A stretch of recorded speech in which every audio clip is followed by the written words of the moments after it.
গালি মানে দুই প্ৰকাৰৰ।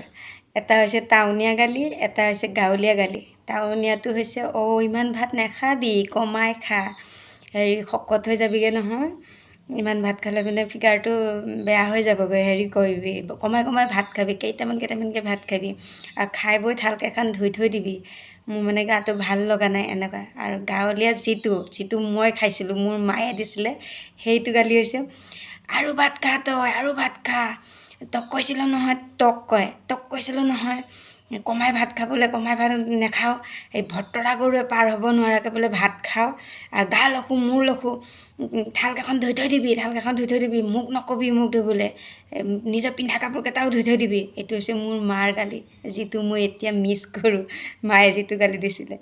কিন্তু আমাৰ মা এনেকুৱা, মোৰ ঘৰত আহি পেলাই মোক ফালা খৰি লৈ পেলাই খেদি আহিছে মাৰিবলৈ।